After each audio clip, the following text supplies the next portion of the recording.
Рамазан, приветствую здесь. Это твой третий бой на UFC, но уже co-main-event. Насколько волнительно и насколько приятно, что соглавный бой вечера? Microphone is they don't need my voice, right? Yeah, I will translate without the mic. It's good, right? Because we hearing. Ko'rib turganimdan xursandman. 3-bo'yin co-main event urishyapsan. Hayajonlaring bormi? Keyin bu qanchalik sen uchun важно?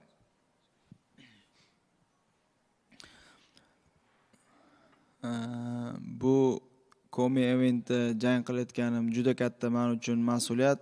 Bu uchun UFC'ga katta rahmat aytaman ishonch bildirishgani uchun. Xudo xolisa bu ishonchni chiroyli qilib oqlaymiz degan umiddaman va o'sha xalqimizga, butun o'sha UFC tashkilotiga, butun shu jahonga raqibimiz bilan birga chiroyli jang ko'rsatib, inshaalloh g'alaba qozonamiz degan umiddaman. What language should be? It's Russian or English?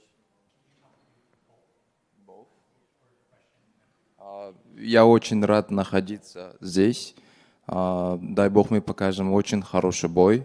И я очень рад быть здесь. So I'm too happy to be here. So I'm back. And with the opponent, we will show the great match. Твой соперник Стив Эрцик — это бывший претендент на титул UFC, кроме того, сейчас топовый спортсмен. Как ты думаешь, что тебе даст в позициях рейтинга победа над ним?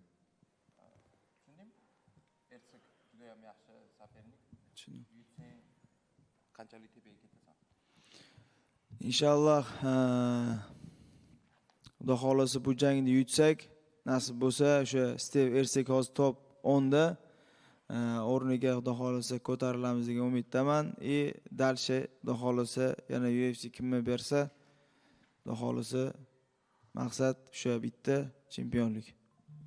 Эрцик находится в 10-м рейтинге, so победа над ним дает шанс мне еще дойти до титула быстрее. So Ercik is on the 10th ranking, so the win will give me to go to the title like sooner. Сейчас в топ-15 UFC вашего веса, в случае твоей победы над Эрцигом, будет два бойца из Центральной Азии. Это ты и Асу Алмабаев. Насколько бы не хотелось с ним драться, или для тебя вот не принципиально, кто будет напротив тебя, если UFC даст бой?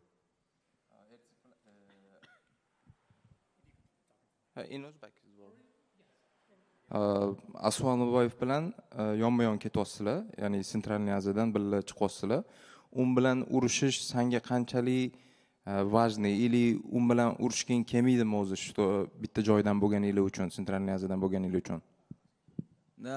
Biza Asu bilan o'sha Centralni Qozog'iston, O'zbekiston bu o'zi SNG davlatlari, endi baribir biza bitta vesdamiz. Baribir bu narsani hech kim xohlamaydi jang qilishni. U bilan ham do'stmiz, o'rtoqmiz. Undan UFC bersa endi urushga majburmiz. Lekin shans bo'lsa, undan kuchlirog'ini bersa, bez problem jang qilaman.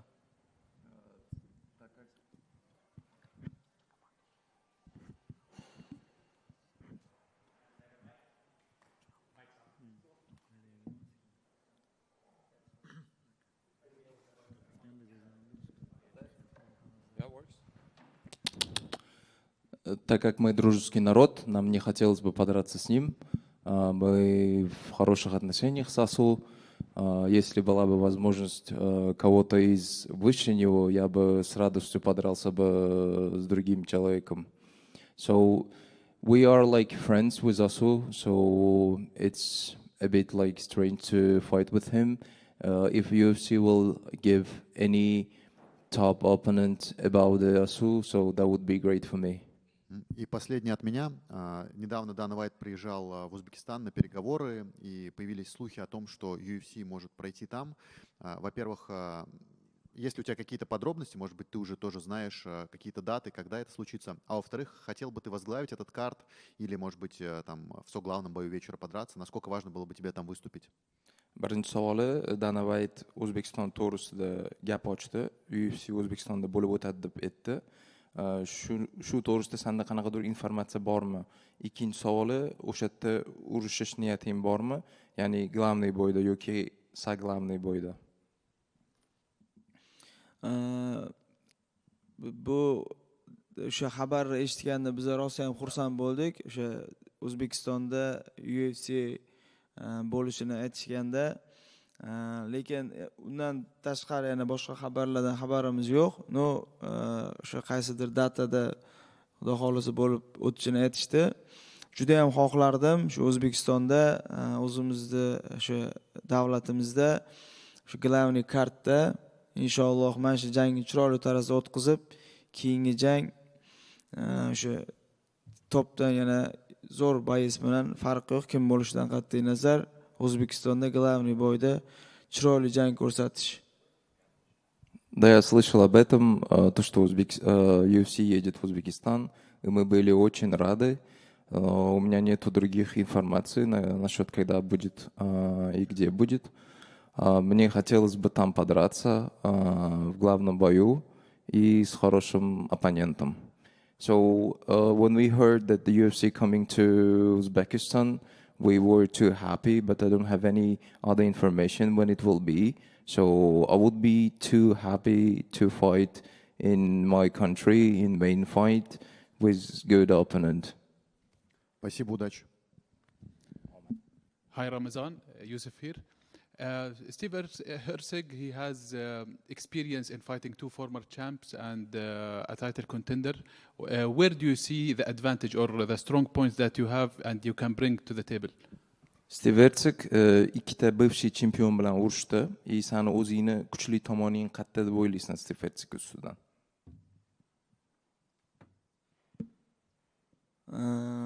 Yaxshi jangchi Steve Herzig, juda ham mahoratga o'sha ega jangchi.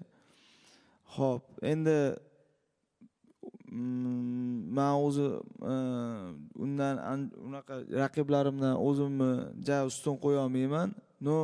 Jang vaqtida Xudo xolisa menda bor narsani ko'rsatishga harakat qilaman. So he's a good fighter. So I cannot say I'm good at one thing on him. So I will show all my skills inside the cage. Do you see that the almost 1 year, 3 months away from the octagon will have some cage rust on you, or you were competing in other sports during that period? Bir yildan shu vaqt dam olding, shu vaqtda trenirovkalarni davom ettirdingmi yoki qanaqadir boshqa sport sohalarida o'zingni mashg'ul qildingmi? Ya'ni baribir tushganingiz. Biza o'sha 1 yil anaqada baribir trenirovka qildik. Hamma narsa o'zini vaqtida ketdi. Kamchiliklar ustida, xatolar ustida ishladik. O'sha boshqa o'zimiz promotionda o'sha barba qildim. Trenirovka qolib ketmadi. So I was competing in wrestling in a whole year, like 1 year. So and the training was good. So we worked on the skills, on the technique. So this year was like a big opportunity for me. Thank you, Ramazan. All the best. Ramazan, recently Demetrius Johnson retired. Where do you see yourself eventually to be in the flyweight division when everything is said and done? Demetrius Johnson iste'foga chiqib ketdi. Demetrius Johnsondan keyin sen o'zingni qaysi pog'onada ko'ryapsan UFCda? O'zingni весовой kategoriyanda. Inshaalloh chempionlikda Xudo xolasa. Harakat o'shanga. Now I'm seeing myself only like a champion. I'm going to be a champion. And last question for me. What are some of the flyweight fighters that you like to fight with?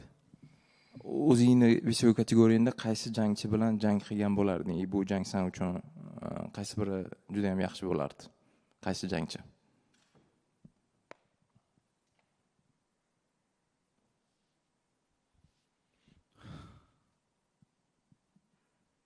Joshua won. Only for Joshua one, I'm ready. At this moment.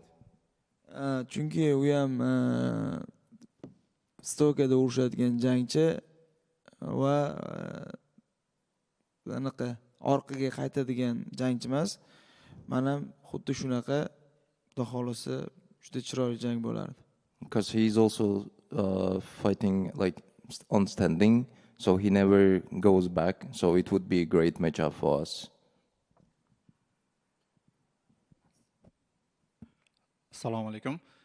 Ramazon raqibi Steve Herzog chidamli sportchi hisoblanadi. Pantoja bilan ham to'liq distansiyada 5 raundli jang o'tkazgan. Bu ham chidamlilikdan dalolat berib turadi. Siz janglaringizni asosan finish qilib muddatdan oldin yakunlaysiz. Bu jangga to'liq tayyormisiz?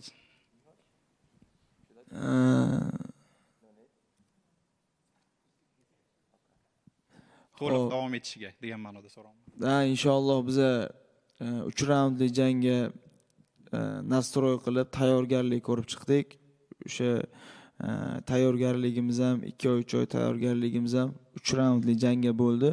Nokaut qilaman, vaqtli tugataman degan narsa u bo'lmaydi. Shu jang vaqtida o'zi nokaut, knockdownlar o'zi chiqadi. Xudo xolasa jangda qo'limizdan kelgancha ko'rsatamiz.